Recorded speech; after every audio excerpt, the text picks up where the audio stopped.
What's up, guys? We are live. This is episode number 3 of our crypto launch series. So, guys, we've done 2 previous episodes. We talked about what to look for in the market, how to invest into the market, just general principles to success in the crypto market. And this week, guys, we're diving deep. We're getting dirty. We're diving in there. Right? We're really gonna break down Bitcoin. And, I really want to share with you my understanding of Bitcoin, why it's so valuable, why it's so important, right? So again, this is episode number 3 of the series. Today's call, we're doing that deep dive into Bitcoin. Yo, guys, turn those cameras on. I want to see some faces. I want to see who's here, who's ready to learn. What's good, Marcellus? What's good, Rachel? What's good, Caesar? How are we feeling? I'm feeling blessed. What up, Arnold? What up, Charles? Let's get it, guys. Let's get it. So, my first 2 are on the YouTube. Yes, they are. And for those of you watching on the YouTube, I do these calls live every week. Shoot me a little DM if you want more information on that. So, guys, I like starting off calls by getting your brain working, right? I want your brain to start working before I start throwing information in it, right? So, I want you guys to describe Bitcoin in 3 words or less in the chat box. What do you guys think Bitcoin is? What's Bitcoin? Bitcorn? Got rich off Bitcoin? No, okay. We got to make a country remix of Cash Cartier's, or no, Cash Cartier. Cash the Great. We got to make a country remix of one of those songs. Got rich off Bitcoin. Okay, so what does the chat think that Bitcoin is, guys? Tyler says it's a store of value. Oh, wow, that's a good answer. Maribel says it's a crypto worldwide token. Absolutely. It's the first international currency, right? Rachel says it's volatile. That it is. Maria says it's currency. Carlos says it's currency. It's decentralized currency, digital gold, the future. That was more than 3 words, Edwin. I'm blessed. But yeah, I agree with you. Tremendous possibilities. Everything you guys are saying is 100% spot on, right? So let's get into it. Let me share my screen and let's jump right in. For you guys wondering what beats I'm playing, Kylo, dude, this guy, bass, right? Playing them rest type beats. So before we even talk about Bitcoin, I think it's so important to understand what created Bitcoin. Why did Bitcoin come about? What were the sequence of events that led to Bitcoin's creation? And Bitcoin was released in 2009. Officially, the white paper, I believe, I have it pulled up here, was published in October of 2008. But Bitcoin, by many people's understanding, was a direct response to the financial crisis of 2007, 2008. How many of you guys remember this? I was about 12 years old, 13 years old when this happened. But my mom was actually involved with the real estate business. So this affected my family's life a lot. If you guys have heard my story, we basically lost everything in this time period in the financial crisis. A lot of Americans and a lot of people really got hurt during this financial crisis. And I'm not here to point fingers or to blame anything. I'm just going to share with you the facts and what led to what. So, directly after this financial crisis is right around when Bitcoin was made. And I and many other people would say that Bitcoin was a response to this, because what happened in 2008, for those you don't know, excessive risk taking by the banks combined with the bursting of the housing bubble caused the value of securities tied to real estate to plummet, and it damaged all the financial markets. And combined with the bankruptcy of a huge bank, an international banking crisis. And again, this was a very, very hard time for a lot of people. And so for me to sum the noise up, to summarize what happened, banks in our financial system messed up. Did anybody go to jail? I think one person did, right? The banks messed up. And then for me, I thought, well, how can they have this much control? How can they have this much power? How can, greedy bankers be able to screw everyone like that? How does that work? Well, you have to realize, guys, how our financial system works. I'm on the Federal Reserve website here, right? If you've ever heard of the Federal Reserve, The Federal Reserve System is the central bank of the United States, right? So this is the banking system we have. This is what allowed us, what allowed the country, what allowed the economy to crash, to get into the position it was in. And honestly, I don't think it was an accident. But the important thing to realize here about this Federal Reserve and this monetary policy and this whole system, right? It's a bunch of yada yada, a bunch of crusty white people on this page right here. You know, the most important thing to understand, though, guys, is the Federal Reserve, the central bank system. You know, they're going to give you a whole website here that looks all official and tells you how the Federal Reserve works. Doesn't really matter. The most important thing to know is who owns the Federal Reserve. It's not the people, because it's not a government. It's not owned. It's not a government created thing, guys. You know, if you essentially think of who owns the United States, who owns the government, it's the people, right? The government works for the people. The government is there to help the people, right? Well, the Federal Reserve is not federal. It's not owned by anybody. It was created in 1913 by the Federal Reserve Act, which was passed on December 24th, 1913. That's Christmas Eve. There's a reason why they passed this law during Christmas Eve, because the Federal Reserve is a private company, guys. The Federal Reserve is a private company.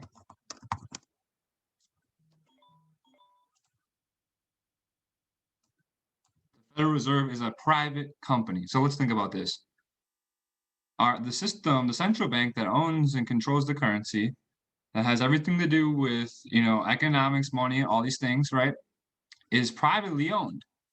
And then in 2007-8, the whole thing collapsed, and they're like, oops, our bad. And I have a whole hour-long video about how the Federal Reserve works and why it's bullshit. That's on my YouTube. I'm not here to go into that today, but I'm giving you this information because this is exactly why Bitcoin was created. So enter Bitcoin, right? Enter Bitcoin. This white paper right here got published, I believe, on October 31st, 2008. You could Google it. I could Google it, but going off my dome, that's my memory. I'm pretty sure about that. It was made on October 31st of 2008. All right, and Satoshi Nakamoto dropped this paper on the internet. And it was actually quite crazy because essentially what happened was, you know, and Bitcoin is not the first iteration of creating an electronic and internet-based currency system. Right, there were other previous iterations. eCash was one, but as David Baum was working on like smart contract technology back in the 90s. eCash, DigiCash, you know, eGold. There's a few different iterations of online currency, but none of them ever had a system like Bitcoin, and none of them ever worked because they never figured out how to actually create a new system of money without having an authority behind it. Until Bitcoin. Enter Bitcoin. Again, this white paper, this pure paper, this scientific paper, right? And if you haven't read this, I really suggest reading this. I really suggest reading the original Bitcoin white paper, because you know you don't have to understand everything in here. It's only 8 pages long, but it's an amazing piece of history that really changed everything, because this paper right here started the whole thing. The entire cryptocurrency movement we're seeing today was started by this man's or this woman or this person or this thing creation of this white paper. Someone created a white paper, put it on the internet, and a bunch of other people were like, damn, that's a good idea. Yo, let's do this Bitcoin thing. I want to do this Bitcoin thing. I'm gonna start mining some of these Bitcoin. I'm gonna hook my computer up to this Bitcoin network. I'm gonna start mining this Bitcoin. Right? Because the way that Bitcoin works, let me take off my jacket here. It's getting hot. I'm getting heated. I'm getting fired up. Right? And so, you know, what's different about Bitcoin than dollars? Remember, who controls dollars? The Federal Reserve. Who controls who creates the dollars? The Federal Reserve. And so if we're going to create a new monetary system, and you know you're going to want to entice me to be a part of it, first thing I'm going to ask is, well, where do these coins come from? What are they for? You know, and who controls it? And right off the get-go, you can read in the title of this white paper, Bitcoin, a peer-to-peer electronic cash system, right? And so what Satoshi did was he came up with this idea where we can make a digital cash system a purely peer-to-peer version of electronic cash that would allow online payments to be sent directly from one party to another without going through a financial institution. So the whole idea here was that, whoa, the financial system we have, centralized, controlled, rigged. They screwed us all. Well, maybe through technology, we could create a technology that circumvents them, that makes them not even necessary. That is what Bitcoin, right? And in order to do that, there was a very important technology that needed to be created called the blockchain. The blockchain is a system that creates digital signatures, provide part of the solution, but the main benefits are lost if a trusted third party is still required to prevent double spending. So we propose a solution to the double spending by using a peer-to-peer network. This network timestamps transactions by hashing them to an ongoing chain of hash-based proof of work, forming a record that cannot be changed without redoing the proof of work. Let's put that into plain English. And he's like, what? Let's put that into plain English.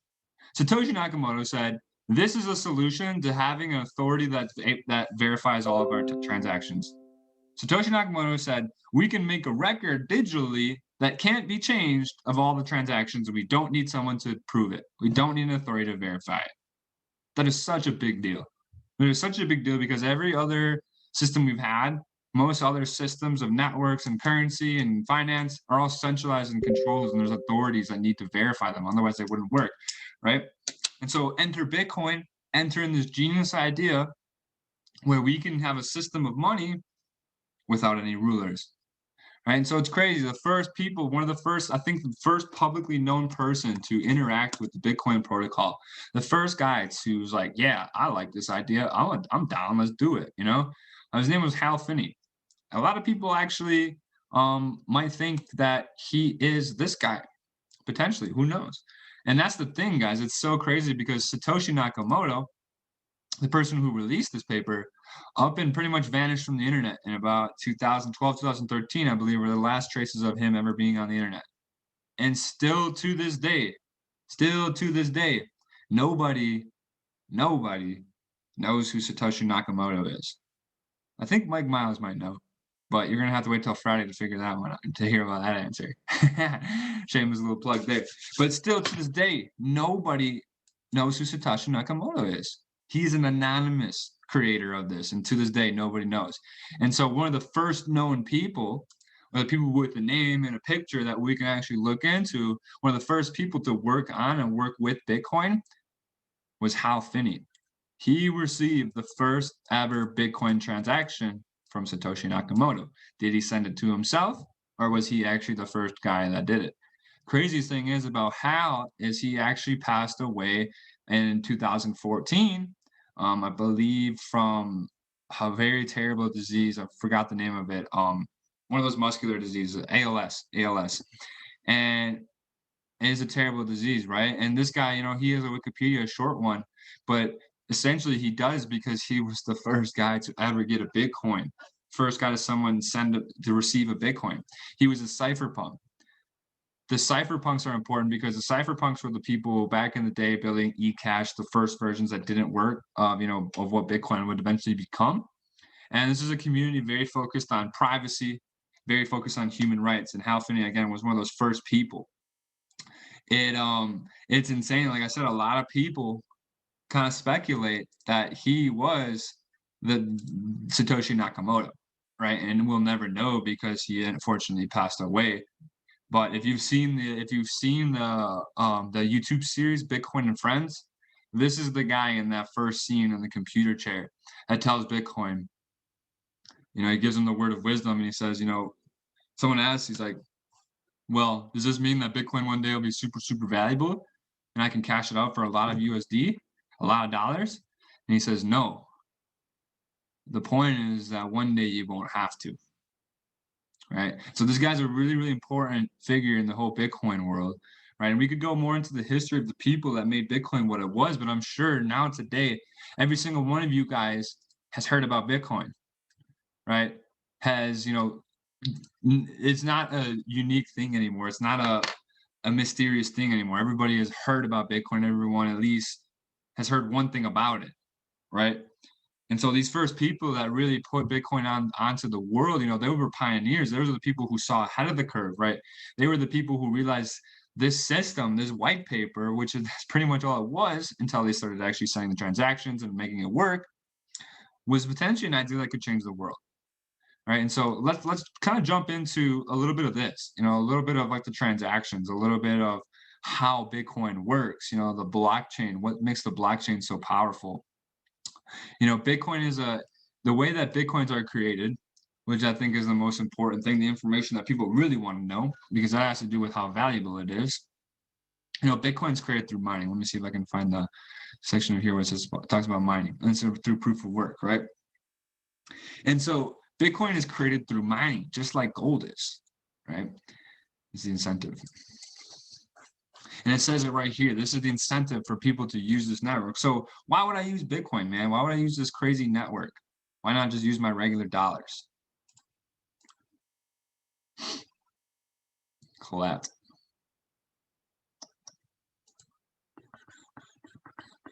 Fuck. Are we good? Let me know when it's good. Okay. Well, hood good. We back. So you know what? Let's breeze through this stuff because if you got it, you got it. I was honestly kind of getting carried away. But what I really want to talk about was how Bitcoin's created. And the first transaction is of a special transaction that starts a new coin owned by the creator of the block. So, guys, this is a system where Satoshi said, hey, if you want to use this new Bitcoin system and you want to hook your computer up to it, because obviously it was the idea for Bitcoin is that it can be run decentrally. There's no one authority running it. And so, wait, who's going to want to do this? Who's going to want to run Bitcoin network on their computer? Well, Satoshi said, hey, if you run the Bitcoin network, you'll be rewarded.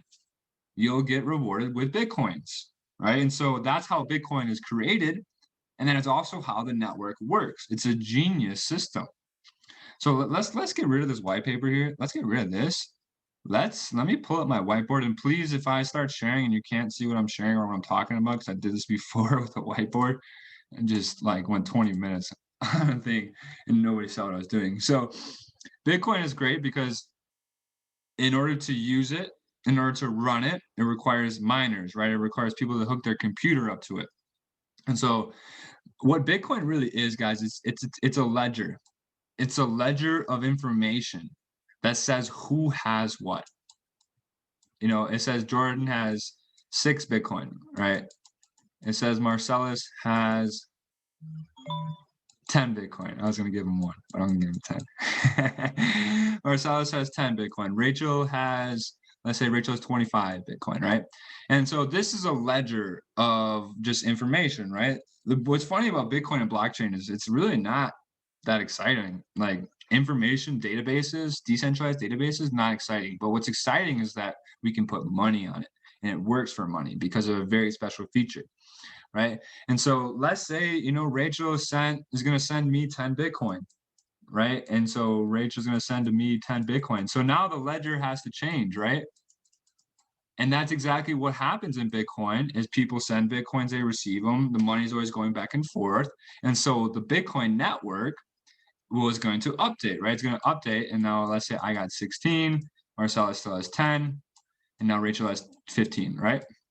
And so this is what happened. This is the real version. And so in Bitcoin, it's crazy because every single computer that's hooked up to the network is verifying the transactions, is looking and seeing what's happening, what's going on, what the transactions are going on. And every computer is competing to be the one lucky person that gets to actually create this next block. And if you create this next block, you update the record. In the beginning, you were rewarded with 50 Bitcoin.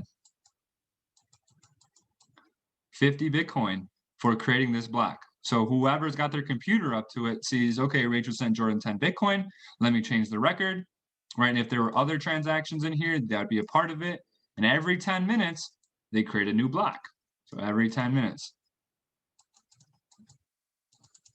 there's a new block being created.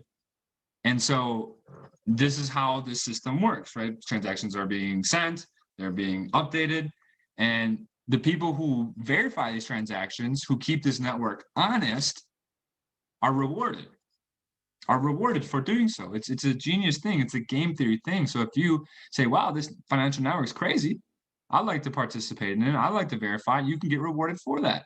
And then guess what? In another 10 minutes, there's going to be a new block with new information on it. And it's going to be another 50 Bitcoin issued to whoever creates that block. And this is why that gets the name the blockchain, because every single one of these blocks are changed together. And so now we understand a little bit about like how the mining process works. Like we're just recording information. Every time someone creates a new block, they get some Bitcoin. Right? I want to point out a couple key features. You know, I'm trying to keep this really base level without going into the blockchain too much in computer science. But what's exciting about this is that anybody can participate in the system. Anybody. There's no restrictions. You don't have to be a US citizen. You don't have to put in your social security number. You don't need a valid ID or address. You don't need a credit card. Anybody can participate in Bitcoin. It's a global open system. That's what makes it so awesome, is that anybody can do this, and it's essentially free, right? It's essentially free. There's small transaction fees, but it's essentially free to anybody to become a miner, anybody to participate, anybody to potentially have their say in this financial network. And let's juxtapose that, right? Juxtapose that with the Federal Reserve. Who gets to decide how much dollars there are? There's literally like 8 dudes on a Federal Reserve board. They decide for everybody, the whole world. Right? And the fact that Bitcoin works by the whole world running it, like who runs Bitcoin? Nobody, but everybody. Does that make sense, you guys? It's kind of crazy. And it's hard to explain, honestly. Because try to explain to somebody how the internet works. Well, what makes up the internet? The world does. Who owns the internet? Nobody, because it's the summary and its value are based on the people and the participation within it. And so I'm saying is that if nobody would have been down with this idea, if nobody would have liked this idea, if nobody would have cared about this, it would have never worked. The only reason that Bitcoin works is because everyone's down. Everyone agrees. Everyone says this is a good idea. This is how we should run finance. We shouldn't run it like we did before. This makes way more sense. And even if you don't want to learn about this and how it directly works, you can still participate in just knowing that, yo, I can own Bitcoin. Nobody can take it from me. Nobody can stop me from using it. And my Bitcoin is accepted all around the world. The last key feature about this blockchain, about this real technical stuff that I want to explain, guys, is that this whole ledger, this record of information is this word right here. This is a really big deal. This information is immutable, meaning that nobody can go back and change this block. Actually, they could, but it's theoretically impossible. In order to change this block, you have to change this block and the block that's being changed. And so if you wanted to change a block that happened an hour ago, there's already been 6 new blocks. And essentially, you'd have to take over the whole network. You have to take over 50% of the computing power to do so. It's called a 51% attack. But it's literally impossible. Even the people with the most resources in the world could not do that at this point, could not change the original block of Bitcoin, because this is a live running network that's always creating a new block. Even in the last 10 minutes I've explained this, right? There's been another block made, and it's a live network that nobody can change, that nobody can fuck with. And so this is a permanent record of history created by the people for the people. Guys, history is one of the most bullshit classes you could ever take in any school, right? History is written by the winners, right? You only get 50% of the story in most history books, because whoever won gets to have their say, the losers don't. What's crazy about the blockchain and these kind of systems is that this is a digital record for everybody, for the whole world, that cannot be changed, that cannot be altered. It's groundbreaking stuff. And guys, I get super passionate about the blockchain and how it works, because I think this is the solution to corruption. This is the solution to, why things are rigged, why we only get 50% of the truth, why some people have so much power and some people have nothing, right? Because it's at its core, the blockchain is an idea that democratizes power and control and creates a free system for anybody to play in. So let's shift gears here. I want to shift gears here and bring out some charts, talk about the stuff everyone wants to talk about. Who wants to talk about some money? Drop some $signs in the chat if you want to learn some info that's going to help you make some money, right? It's going to help you learn what this shit really, what's really important, right? Because at the end of the day, come on, let's be real. Y'all are here to make some money, are you not? Let's go. So I'm going to tie this back to, you know, with Bitcoin and Bitcoin being mined, right? Because if you were paying attention there and you were really like thinking about this, you have to realize, wow, every 10 minutes someone gets 50 Bitcoin. That's crazy. Yeah, it is actually. It's super crazy. And that's how Bitcoin works. It works through mining. But with Bitcoin mining, there's a very special thing that happens with Bitcoin. So if you go on coinmarketcap.com, we're looking at Bitcoin here, right? And if you go over here and look at the supply, right? This should be one of the first things you look at when you go on CoinMarketCap. We did an episode on that last week. So if CoinMarketCap, you pull up CoinMarketCap and you're like, I'm lost, I don't know what to look for, go watch that video.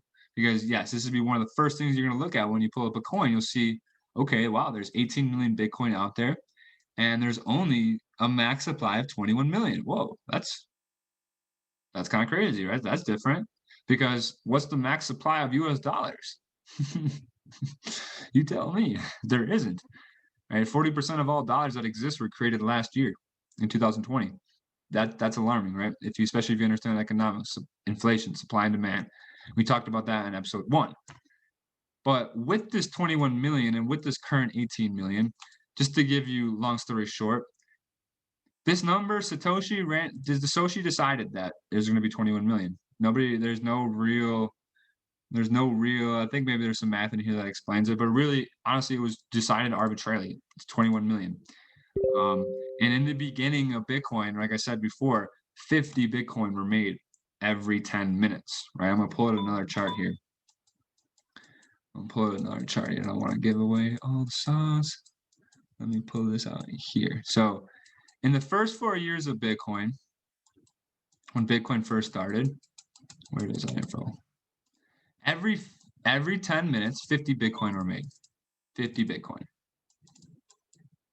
Oh, that's not it. There we go. So in our first year, 50 Bitcoin were mined every 10 minutes. That meant that every day, 7,200 Bitcoin were created every single day. Let's go back. Right now we can see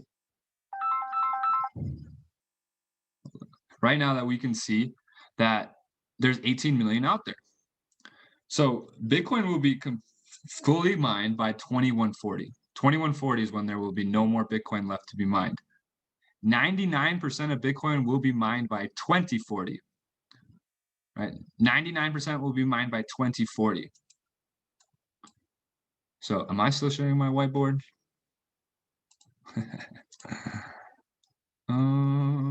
Yeah. I knew it. My bad, family.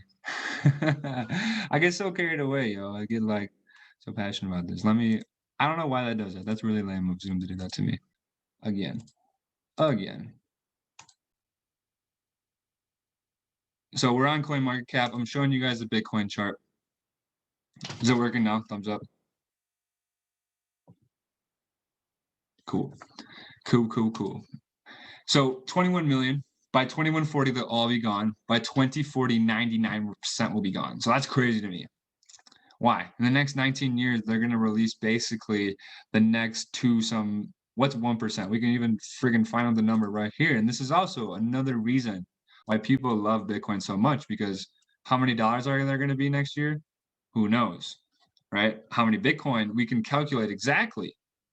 99%. Oh, it's 0.99. 0.99 times 21 million. 21 million. So that means by 2040, this is how many Bitcoin will be in supply. 20,790,000. So that literally means the last 210,000 Bitcoin will take 100 years to mine. Why is that? Because Satoshi built in this algorithm, and he built in a very special feature of Bitcoin called the Bitcoin halving. I don't even know how to spell it. Is it halving or halving? I don't know. You don't gotta be smart to make money, guys. The Bitcoin halving, right? Satoshi issued a future in Bitcoin, that is very different from traditional currencies, because traditional currencies every year they make more of them. Guess what? Next year they'll probably make even more dollars than they made last year, which is really scary. But that's why we're learning about Bitcoin. We're learning about a system that's not going to rob you of your wealth, that does hold value. Why does it hold value? Because Bitcoin is scarce. There's only 21 million, and every year there's less and less Bitcoin, right? A halving is when the number of Bitcoin, it's very simple. It's not keyword, it's not a trick. Literally, Bitcoin halving. So this occurs every 4 years in Bitcoin. So remember when I said in the beginning, Bitcoin was made, they made 50 Bitcoin every 10 minutes, and they made 7,200 Bitcoin a day, right? So that was the initial amount of Bitcoin that came out. 4 years later, in 2012, that was changed to 25 Bitcoin being mined every 10 minutes and only 3,600 Bitcoin. And now that has happened now 4 times with Bitcoin. And in 2016, that got cut in half, and it just got cut in half again this last year to today, where they make 6.5 Bitcoin mined every 10 minutes, and about 900 Bitcoin are made per day. Why is that important? Why am I going in about this, about how much Bitcoin they make? Like, who cares? Well, this sort of supply and demand has created this infamous cycles in Bitcoin, right? And this is the chart, and this is the money, the stuff that everyone wants to talk about, the history of Bitcoin, what it's done and why it's done it, right? So again, in the beginning, we don't even have a lot of information of where Bitcoin was, what it traded at. But as we can see back here, let me move my video bar. Oh, shit. How did I put it over there? Okay, we're back. And in 2012, we can see Bitcoin was, what was it at here? Let me put this over here. There we go. I need this info over here. So in October and November of 2011, Bitcoin was $5. Jeez. But then November of 2012, what happened was they cut that amount that those miners were making, they literally cut it in half. And so the market reacted. That created a huge shock to the market. Imagine if they just stopped making, if they started making half as many houses as they normally do. There's still an equal demand for those houses. So now all of a sudden these houses are going to become a lot more valuable because they make less of them. And then what if you knew that they were going to make even less of them in the future? And even less, and even less. And this is called a scarce asset. And this is the whole game theory and the whole idea built into Bitcoin, is that over time it becomes more and more scarce. So in the beginning, yes, it was only $16 a coin because they made 7,000 of these coins every day. 2012 happened. Price went crazy. All of a sudden the market's like, wait, there's half as many Bitcoin coming up. Price went absolutely nuts from $13 to almost $1,200. Right? Literally 100x. Add 2 zeros onto your investment. And then the market reacted. It cooled off, right? The market cooled off eventually because it always does, right? The market cooled down. And then for basically from November of 2013 until the next halving event, which was in July of 2016. So for 3 years, the price of Bitcoin just kind of chilled, right? It just kind of chilled right here. And of course, what goes up must come down. Things can't go up forever. And people are always wondering why Bitcoin is going crazy again. Well, it's been about 4 years since the last time it went crazy. Well, the last time it was what, 2017? Is that a coincidence? Absolutely not. Right? And so we can follow this cycle. This cycle has been repeating itself. And this is the biggest indicator of Bitcoin price movement is this simple supply and demand cycle. So in 2016, the same thing happened. They changed it, and now even less Bitcoin were coming out. Instead of 3,600 Bitcoin a day, only 1,800 Bitcoin were coming out a day. Only 12.5 Bitcoin mined every 10 minutes. And again, what did price do? It went on an insane rally for over 18 months, over 4,000%. It went from around $400 a Bitcoin to almost $20,000, right? And what happened then? Well, everybody in the news started talking about it. Everyone thought they were going to get rich. Everyone thought, this is the next biggest thing, and they weren't wrong. They just never understood this price cycle. They never understood, wow, Bitcoin's already been on a rally, probably due for another time to cool off, right? And exactly what happened, right? I got introduced to Bitcoin first time right around here in October of 2017. I subsequently dropped out of school, took all my student loans, threw it into the market right about here in January. So, take it from someone who's learning the hard way. This information, this fundamental stuff is boring. Not a lot of people want to study it. But the people who want to study and understand this are the ones who actually were prepared for this year. That's the reason why the primarity of my Bitcoin position was built under $10,000. Because when this last year came up, and in May, when they cut the halving again, when they cut Bitcoin in half again, they cut the Bitcoin mining in half, I knew that Bitcoin was going to explode again. Am I a genius? No. If X plus Y equals Z, X plus Y equals Z, and you see X plus Y again, it's not a genius thing to expect Z. It's not a genius thing to understand that Bitcoin's going to go boom again, because guess what? They just cut the supply in half again. Now, today, this is live, only 6.25 Bitcoin are mined every 10 minutes. And remember, in the beginning, it was 50 Bitcoin. 50. And now they make 900 Bitcoin a day. But in approximately 3 some years, in 2024, guess what's going to happen again? Bitcoin's going to get another halving. Somewhere around here in 2024, there will be another halving that occurs on Bitcoin. So what can we reasonably expect Bitcoin to do in between then? Well, what has it done in the past? In the past, we see Bitcoin's gone on crazy price runs to the point where people all start going crazy for it. And then when everybody's getting in the train, that's when the party's over. When it's on CNBC, the party's over. When your Uber is telling you to buy Bitcoin, the party's over. Now, this is just the emotional market cycle of any market, right? Something Zach talked about a lot last week on our session, on Friday session. If you didn't watch that, please do. And what does this chart look like? Let's put these side by side, because they're literally the same fucking charts. Like, excuse my language. I swear, I'm like Gary Vee. I don't care. You like it or you don't. Look at these price charts. Do they not look exactly the same? Please go half and half. Thank you. Do these cycles look like this right here, right? Everyone starts going crazy. It goes up and it goes on a crazy run. And then, when it's euphoria and everyone thinks they're going to get rich, that's when it eventually comes back down. And then by the time it's back down here, everyone's pissed. Everyone's depressed. Everyone forgot about Bitcoin. It's only 3,000. Yeah, that shit's going to zero. Right? How many articles can we find out there about the New York Times, Bitcoin is a scam? I don't even know if it's going to hit anything. Let's see. Bitcoin, the scams under it. They probably swept all these news.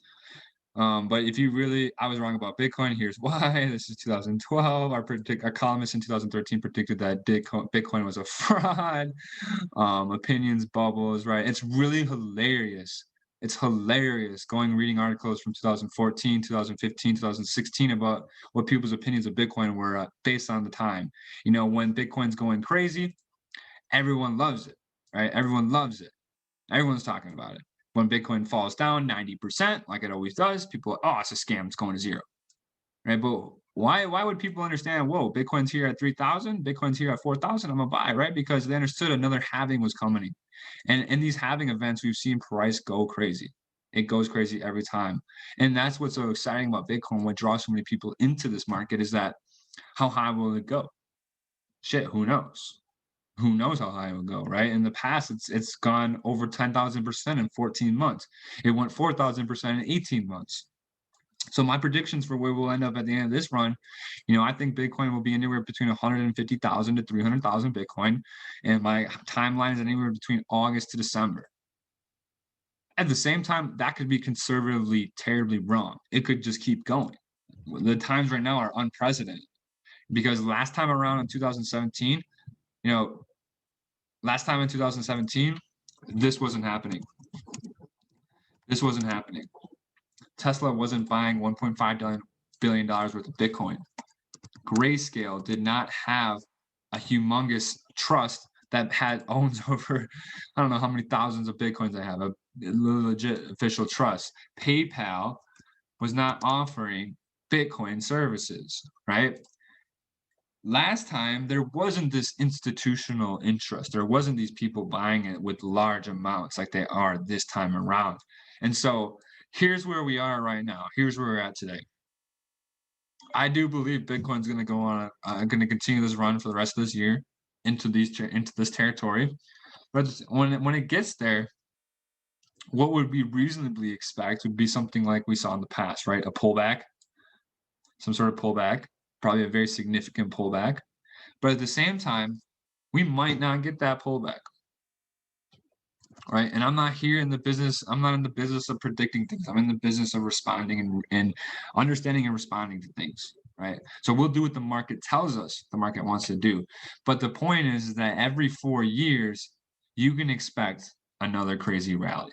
So wherever we are and wherever we end up, right around here in 2024, I'm telling you, 2025 is probably going to be another insane year for Bitcoin, because 2013 was, so was 2017, and so is 2021. So every 4 years, Bitcoin goes crazy. Why? Because everyone forgets that they cut the supply in half. It's really honestly hilarious how easy it is to predict this based on that. And this is just that high time frame stuff, right? And so this is why I always say, is there a bad time to buy Bitcoin? Well, it depends on what you're investing in, what you're holding it for, because I bought my first Bitcoin here. But guess what? 4 years later, we're good.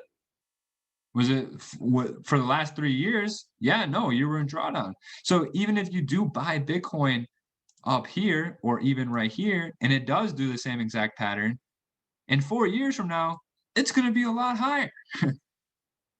And so for the long term of Bitcoin, remember what I was saying before, guys? It's going to take 100 years to create the last 210,000 Bitcoin. Remember when I was like showing all this? If you guys been paying attention, you've been watching the news. My other dude, Michael Saylor, guy owns so much Bitcoin. Really getting on the news all the time talking about Bitcoin. This guy buys Bitcoin like every week. Do you really think that, Elon Musk, Michael Saylor, Grayscale, do you really think that they were buying Bitcoin? Because, guys, they were buying Bitcoin in this. Do you really think they're buying Bitcoin here to sell it up here? No. I think they understand, whoa, look at the history of this asset. Look at how this works. It's decentrally run. No one can control it. No one can stop it. And it becomes scarcer and scarcer every year. Do you think they're playing in for this year? Or they're playing in for that long term? That 100 years, that 50 years, that 25-year hold. So that's why when I talk to people about investing in Bitcoin, it's the hype thing. It's the hype thing right now. I used to do webbies just like this in 2018. There was 3 people that would hop on those webinars. But if those 3 people listened to what I said, they're fucking chilling right now. Big chilling. And this is the information that's not exciting, because people want to talk about the price and how high it goes. But I'm telling you, in these next couple of years, when price pulls back and the hype dies, these are the biggest opportunities to be accumulating your Bitcoin, right? Right now, it's exciting. Everyone talks about it. And is it the greatest financial system to invest in a Bitcoin right now? Again, depends on how long you want to hold it. If you're holding it for 10 years, 20 years, 30 years, yeah, I guarantee you Bitcoin price will be higher than it is today in 20 years. So you want to consider that when it comes to your Bitcoin investing and what you're doing. Are you here just to ride this wave and then just try to get out before it crashes again? Or do you understand this is a rising asset that's trending and is going to continue just trending for a long time because of its scarce, because of the ease and access to open let me go off just for the last 9 minutes on just why I think this stuff is going to change the world, why I think Bitcoin's so damn important. And think about it this way. When I read this stat this one time, it blew my mind. It blew my mind and made me really realize, like, whoa, I'm privileged as fuck. I'm privileged because I look at Bitcoin like an investment so I can make some money. There are a lot of people, guys, of the 4 to 5 billion adults that exist in the world today, there's 2 billion unbanked adults. These are people who do not have a checking account, have no access to credit, cannot take out a loan, They don't have access to the financial system that you and I do. If you're part of IM, you paid with a debit card, right? You have financial services. There are 2 billion adults in the world that do not have financial services. And why do you think that is? We have so many resources. We have so much power. We have so much technology, guys. The banks could bank everybody if they want to. But guess what? Those 2 billion adults that they choose not to bank, it's because they're not profitable customers. Your bank is not doing you a favor. Your bank, you're a customer to your bank. We talk about this all the time, and I'm not going to waste the next 5 minutes talking about how your bank makes money off of you. But there's literally 2 billion of people that don't even have access to a bank, that don't even have access to a checking account, that can't send money, that can't get a credit, that can't get a loan. Literally living in antiquated systems of just straight cash. That's it. They don't have a bank. They have nowhere to store it. To me, that is crazy. That is crazy to me that there's 2 billion adults in the world without a bank account. Something so simple as a bank account. Guess what? Anybody with a Nokia smartphone can become their own bank with Bitcoin. This is a technology that's free and open for anybody to use. It doesn't cost you $20 to open up a Bitcoin account. It doesn't require an address, social security number.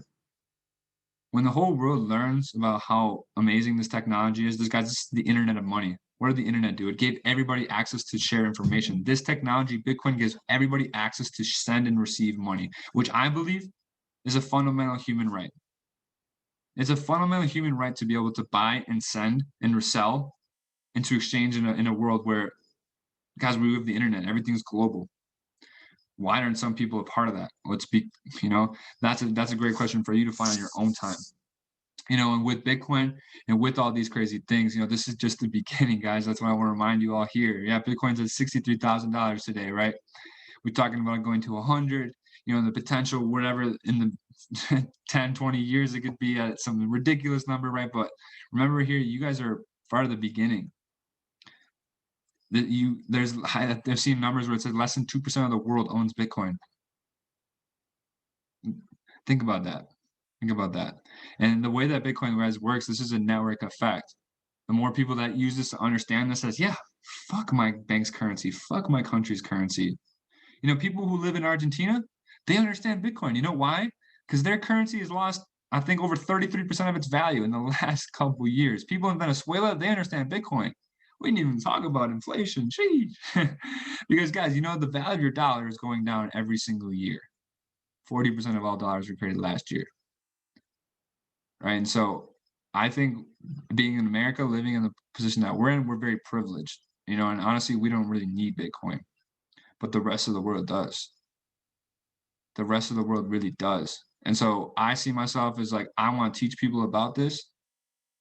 I want more people to understand this.